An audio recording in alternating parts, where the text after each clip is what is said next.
Welcome to One-on-One. I'm Greg Bassey, your host from the Salisbury Independent newspaper. It's a big day here at PAC 14. They're all big because it's election season, and we are interviewing candidates for the various county offices. Today we're doing the School Board of Education, District 4, which is here in Salisbury, and we have candidate Ann Sukowski with us today. Welcome, Ann. Thank you, Greg. So, Ann, you really have devoted your entire life to making our kids smarter, to education, and now you want to do that on the school board?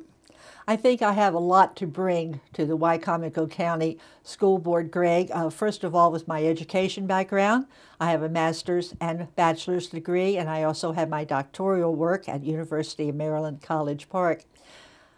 I was able to have a fantastic career in Laurel School District, where I taught for 31 years.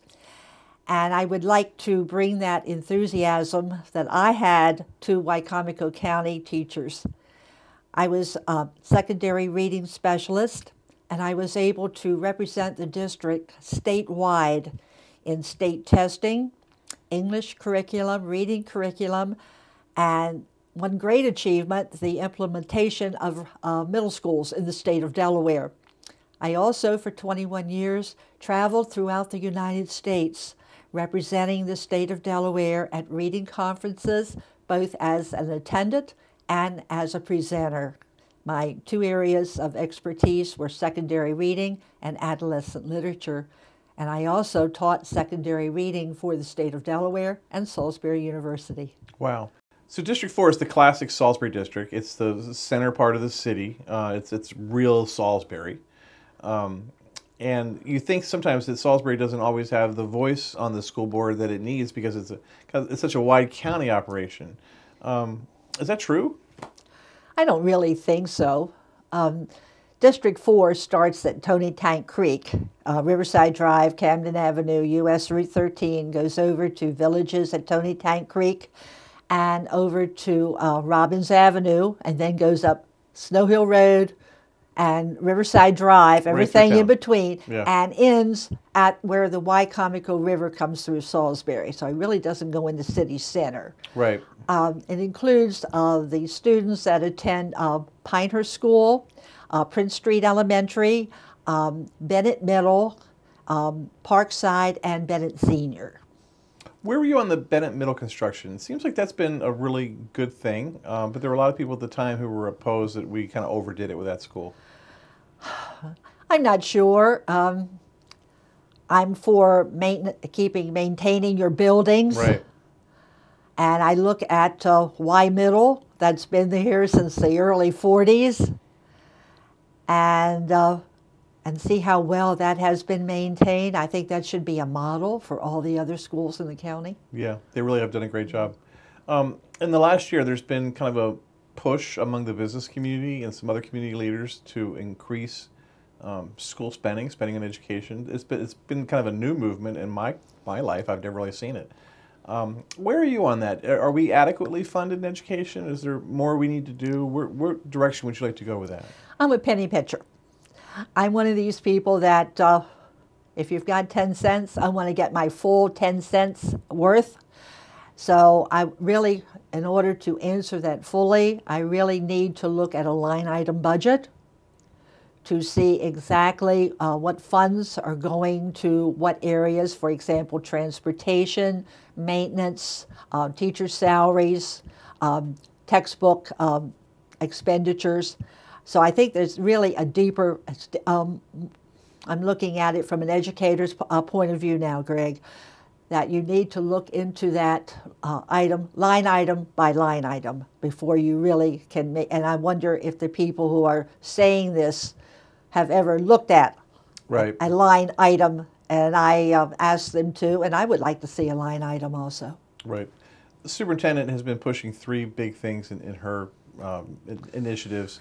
The universal pre-K, better funding for teacher salaries, and the improving the graduation rate, the overall graduation rate. Mm-hmm. The big thing there is universal pre-K. The community seemed to come around behind it right now. Where are you on the universal pre-K? I can speak to this one. My granddaughter, who graduated from Parkside this year, was in the very first pre-K program in Wycomico County at Fruitland Primary. And I volunteered 1/2 a day a week in her class. Now, again, I'm looking at it from an educator's point of view, Greg. But what I saw in that room was a great diversity. I'm talking about a great diversity in learning skills. All of these children had a chronological age of 4. But I saw 3-year-olds. I saw some that still were not completely potty trained. I saw some that if you started teaching reading, I'm sure they could have started reading some very, very simple books. So you've got to look at it from a diverse point of view. It's just like, is every child really ready for first grade at age 6? Right. So I saw this diversity in that classroom, and it was quite interesting. I know another teacher in Dorchester County who has had pre-K children throw chairs, scratch, bite, which are characteristics of 2-year-olds, right. 3-year-olds. So you have to look at the mental ages of these children as well as the chronological age. Going back to Dr. Hanlon, I had the privilege of being on one of the committees that recommended her hiring, and I was very pleased to be part of that. Yeah, people seem to think she's done a good job. Well, I've known her because we attended the same church, and her parents they lived in the same neighborhood that I do. I think a lot of people don't appreciate or realize how much time school board members spend on their job. Do you want to talk about that? Yes. Before I decided to file for the school board, I called several school board members, both present and past, and asked them how much time they spent each month on the school board. And it's between 25 to 30 hours. People just know of the one public meeting, which is held the second Tuesday of each month. But there are many, many work sessions each month. Each school board member is placed on a committee or committees which meet 1 or more times each month. You need to respond to the daily emails and the weekly newsletters that are sent. And then there are meetings in Annapolis to attend. One school board member told me 40 hours, but the consensus is between 25 and 30. So if you have a family or if you have a job that is demanding on you, I don't see how anybody really would have the time to do school board. Right, there's a lot of effort involved. Yes. So this is historic, the idea that we are electing a school board. You've been involved in local politics forever. You've been fighting for the idea of an elected school board. And it looks like it's going to be a good thing in terms of the quality of the candidates that we have. Greg, I am able to speak to this topic because my entire 31-year career in Delaware was under an elected school board. And one thing I liked about an elected school board is that the school board members came into the schools and talked to the teachers. They would have lunch with us. They would have lunch with the students. And I was very proud that some of my former students became school board members and would come in and ask my opinion on issues to come before the school board. I think the school board members should be seen in their community. They should be proven community leaders and people that are approachable. Last night when I was knocking on doors, I had a gentleman that teaches at Bennett Middle. And he asked me, he said, when you become a school board member, what are you going to do for the teachers? And I looked him right in the eye and said, I want every teacher in Wycomico County to have the wonderful experience as an educator that I had.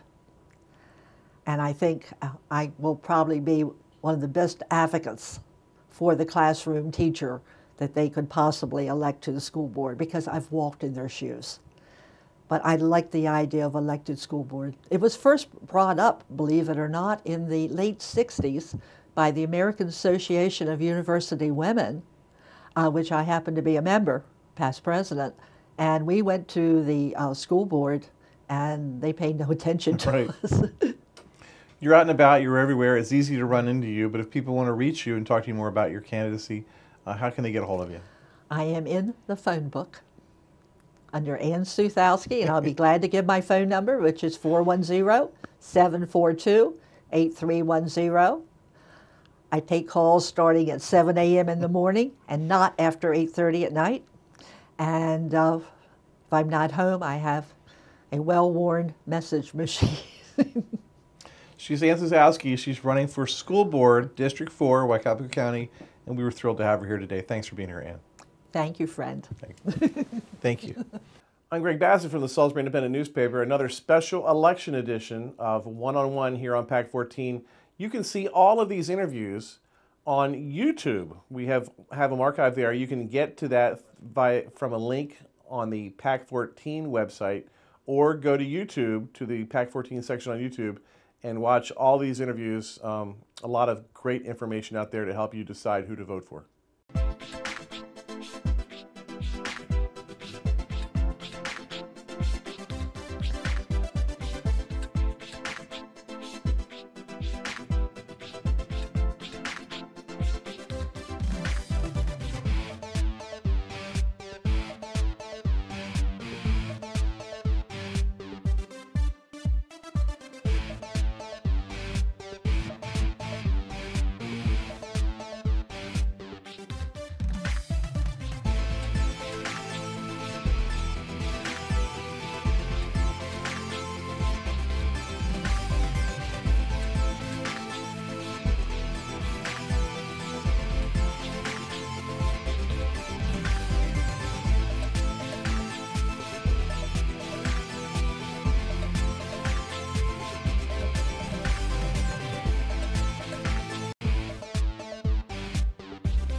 First Shore Federal is proud to support PAC 14 and One-on-One.